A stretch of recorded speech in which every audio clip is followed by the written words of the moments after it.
Buenas tardes, profesor y compañeras. Hoy día yo y mis compañeras vamos a hablar sobre la palabra del mudo, generación del 50. Mi grupo está conformado por Estefi Sotelo Quispe, Fabiola Tapia Cajima y quien les habla, Kiara Tarazona Espinosa. La palabra del mudo. La palabra del mudo es una compilación de historias creadas por el peruano Julio Ramón Ribeiro. En este libro, el autor se refiere a una serie de cuentos que describen las situaciones de las personas que son minorías. La producción cuentística de Ribeiro transmite los anhelos, arrebatos y angustias de sus personajes a través de una prosa limpia y un estilo alejado de artificios, ofreciendo uno de los más grandes ejemplos de la narrativa breve en el mundo occidental. La palabra del mudo se encarga de dar voz a aquellos personajes que en la vida cotidiana están privados de ella, los marginados, los olvidados, los condenados a una existencia soterrada. Todo ello tiene cabida en este centenar de relatos donde cada frase es absolutamente imprescindible. Título de la obra: Los gallinazos sin plumas. Autor: Julio Ramón Ribeiro. Nacionalidad: Perú. Género literario: narrativo. Especie literario: cuento. Tema principal: la lucha por la sobrevivencia de los marginados en una sociedad inhumana, explotadora de los niños menores. Personajes principales. Los personajes principales de la obra Los gallinazos sin plumas son Efraín y Enrique, nietos del abuelo Don Santos, que viven en un corralón de Miraflores donde hay mucha pobreza, maltratados por su abuelo. Don Santos, hombre de edad avanzada que tiene pata de palo, hombre explotador. Personajes secundarios de la obra Los gallinazos sin plumas son Pascual, puerco hambriento; Pedro, perro chusco y medio sarnoso que encontró Enrique en el basural. El animal es devorado por el cerdo Pascual. El resumen de la obra Los gallinazos sin plumas es el siguiente. Efraín y Enrique eran dos niños que vivían junto a su abuelo Don Santos, que criaba cerdos para vender. Efraín y Enrique, al levantarse, dijo su abuelo, desde temprano los mandaba al basurero a buscar desperdicios para alimentar a un cerdo que tenía por nombre Pascual. Aquel cerdo cada día comía más, tanto así que Don Santos obligó a sus nietos a ir al muladar que está al borde del mar. Al llegar ahí, pudieron observar que había demasiada basura y bastantes gallinazos, y se pusieron a buscar y hallaron muchas cosas que a su abuelo le agradó tanto que les dijo que irían 3 veces por semana. Pronto formaron parte de aquel lugar y los gallinazos, acostumbrados a su presencia, laboraban a su lado escarbando con sus picos. Cierto día, cuando Efraín buscaba algo, sintió una hincada en su pie. Fue un vidrio que le había causado una herida. Se enfermó mucho que Don Santos mandó solo a Enrique a trabajar. Él, al regresar a casa, trajo un perro que le puso por nombre Pedro. Al día siguiente, Enrique amaneció resfriado y no pudo salir a trabajar. Al ver el abuelo a sus nietos enfermos, enfureció y dijo: «Ustedes son basura, son unos pobres gallinazos sin plumas». Los dejó ahí y se fue en busca de desperdicios para Pascual. Durante 3 días fue al basural y no pudo más. En la noche, Pascual daba unos gruñidos de manera desesperada. Al día siguiente, Enrique fue obligado a volver al basurero. Al regresar a casa se dio con la sorpresa de que no había Pedro, su perro. Inmediatamente se dio cuenta que su abuelo le había dado de comida a Pascual. Él solo pudo ver sus patitas y su cola. Fue ahí que su nieto se enfureció y golpeó con una varilla a su abuelo, y el abuelo se precipitó de espaldas al chiquero, con la pata de palo quebrada.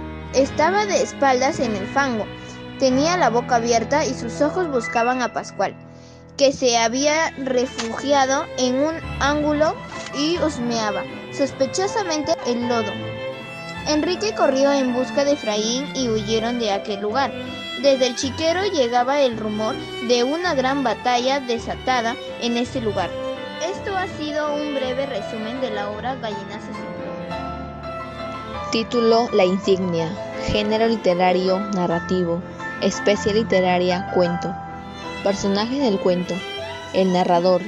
Cuenta su historia, es coleccionista, encontró la insignia en un basural, y fue creciendo dentro de la organización hasta ser presidente. Martín, dueño de la librería, el jefe del narrador, quien le pide que cumpla determinadas tareas. Sirvientes, familia del narrador, sujetos extraños que merodean por la calle, y hombre menudo de faz hepática, quien entrega la carta al narrador. El protagonista encuentra en un pequeño basural una insignia. Entonces decide guardarla en su ropa, olvidándose de ella. Un día, un lavandero la encuentra entre su ropa y se la entrega. El protagonista entonces decide darle uso. Un día en el que fue a una librería con la insignia puesta, el dueño de la librería se le acerca y le ofrece libros de un tal Pfeiffer. Luego comienza a explicarle lo que le pasó a Pfeiffer de cómo lo asesinaron. Luego de esa extraña conversación, el protagonista sale de la librería y mientras caminaba por una plaza, un hombre se le acercó y le dio una carta con una dirección y una fecha. El protagonista acude entonces a esta cita. Al llegar a la dirección, encontró muchas personas y todas con la misma insignia. Después todos entraron a la casa señalada, donde un hombre habló desde un estrado. Al salir este hombre le preguntó si era nuevo y quién lo introdujo, a lo cual el protagonista respondió que había sido el dueño de una librería. Luego tuvieron una rara charla. Antes de retirarse, el hombre le dio un encargo misterioso, el cual cumplió exitosamente. Desde aquel día entonces, el protagonista cumplió una serie de encargos semejantes de lo más extraños, ganándose así, poco a poco, cierta consideración en la organización. Incluso fue elevado de rango. Sin embargo, en su casa lo tomaban por loco, pues no comprendían su conducta excéntrica. Mientras más se pasaba el tiempo, más importante se hacía en esta organización, llegando incluso a realizar viajes al extranjero, en los cuales a cada destino que iba encontraba miembros de la organización que lo recibían de la mejor manera. Luego de muchos años, fue designado presidente de la organización. Tenía una muy buena economía, pero aún con el paso del tiempo, no conocía absolutamente nada de esta organización. Título: La alienación. Nacionalidad: Perú. Género literario: narrativo. Especie literario: cuento. Tema principal. El tema principal del cuento Alienación es la alienación de Roberto López y los comportamientos que este problema le ocasiona. Personajes principales. Los personajes principales del cuento Alienación son Roberto López, hijo de una lavandera. Era un muchacho retaco, de pelo ensortijado, que quería dejar de ser sambo. Tenía un complejo de inferioridad debido a su color de su piel. Y el narrador, él cuenta la historia. Personajes secundarios. Una hermosa muchacha Miraflorina llevaba 2 años siendo elegida reina. Tenía ojos verdes, melena castaña y unas lindas piernas. Estudiaba en el colegio La Reparación y todos los chicos estaban enamorados de ella. Billy Mulligan, hombre pelirrojo y pecoso, era hijo de un alto funcionario del consulado de los Estados Unidos. Se casa con Queca. José María Cabanillas, amigo de Roberto López. Lucas de Tramontana. Coide Morales, la lavandera María, madre de Roberto. Padre Queca, un empleado que trabaja en ómnibus. Chalo Sander, Armando Wolf y Peluca Rodríguez. Por conseguir el amor de una joven llamada Queca, Roberto López, un sambo que cada vez quería parecerse a un rubio de Filadelfia y no un blanquito peruano más, ser un gringo era estar por encima de todos. Todo comenzó así. Eran épocas de vacaciones y todos los blanquitos nos reuníamos en la plaza de Bolognesi. En realidad todos íbamos a ver a Queca, todos estábamos enamorados de ella y ahí también estaba Roberto López y muchos otros mozos habían venido de San Isidro, Barranco, pero ninguno habíamos podido conquistar a Queca. Una vez Peluca Rodríguez se lanzó de una rama más alta de un ficus. Lucas de Tramontana vino en una moto nueva. El Chancho Gómez le rompió la nariz a uno por haberle silbado, pero Queca no hacía caso a nadie, con todos conversaba y se reía, y le gustaba jugar vóley.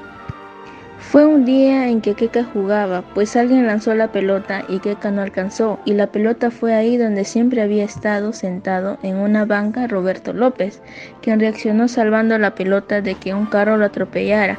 Pero Keka, en el momento que estiraba las manos, observó algo que nunca había visto, a un ser retaco, oscuro. Aterrorizada, corrió y mientras lo hacía pronunció: «Yo no juego con zambos». A partir de ahí Roberto andaba con una mirada perdida. Cuando Keka creció, descartó a los trigueños y se inclinó por Charlo Sander, el chico que tenía el pelo más claro. Todos estábamos tristes, pero ya no teníamos nada que hacer. Él la llevó como pareja en la fiesta de promoción. Cuando terminamos el colegio, ya casi nadie iba a la plaza. Ahora estaban preparándose para el ingreso a la universidad. Solo Roberto recalcaba en el anochecer en la plaza y de reojo veía la casa de Keka. Y ahí comprobó que Charlo Sander ya no estaba con Keka, sino Billy Mulligan, hijo de un funcionario del consulado de los Estados Unidos. Es así como Roberto se da cuenta que a los gringos no se les niega nada, no basta con ser un blanquito más. Ejemplo estaba en los otros que quisieron conquistar a Keka, y así empieza la historia de Roberto.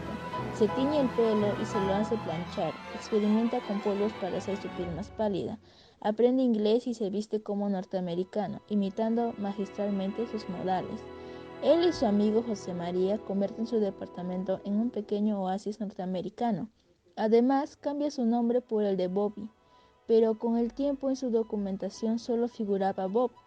Ambos amigos logran reunir dinero para efectuar su ambicioso viaje a Estados Unidos, pero allí son solo 2 emigrantes más entre los miles venidos de otras partes del mundo con la esperanza de enriquecerse.